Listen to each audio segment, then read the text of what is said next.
ప్రస్తుతం కాంగ్రెస్ పరిస్థితి కనుక ఒకసారి చూస్తే వాళ్ళు బీసీ రిజర్వేషన్ కోసం అని చెప్పేసి వాళ్ళు పోరాటం చేస్తూ ఉన్నారు కదా. సో మరి దీంట్లో భాగంగానే కేటీఆర్ గారు దీని గురించి మాట్లాడడం జరిగిందనమాట.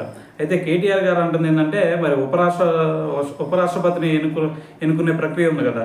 సో మరి దీంట్లో భాగంగా మరి ఉపరాష్ట్రపతి ఎన్నికల్లో మరి మద్దతు కోసం ఎవరు తనను సంప్రదించలేదని చెప్పేసి మరి కేటీఆర్ గారు అయితే మాట్లాడటం జరిగింది. సో దాంతోపాటు ఆయన అంటుంది ఏంటంటే బీసీల విషయంలో చిత్తశుద్ధి ఉందన్న రేవంత్ రెడ్డి గారు మరి ఉపరాష్ట్రపతి అభ్యర్థిగా బీసీ వ్యక్తిని ఎందుకు నిలబెట్టలేదని చెప్పేసి ఆయన అయితే ప్రశ్నించడం జరిగిందనమాట.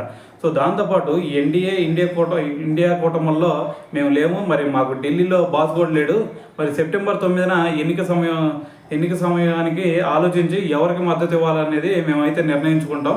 సో మరి ఇండియన్ నేషనల్ కాంగ్రెస్ అదేవిధంగా బీజేపీ ఈ రెండు కూడా తెలంగాణని ముంచిన పార్టీలు అని చెప్పేసి ఆయన అయితే దీని గురించి తన అభిప్రాయాన్ని అయితే వ్యక్తం చేయడం జరిగిందనమాట. సో మరి ఓవరాల్గా దీని గురించి విన్నారు కదా. సో మరి దీని గురించి మరి మీరేమనుకుంటున్నారు అనేది కూడా తెలియాలి కదా. సో కింద కామెంట్ చేసేయండి.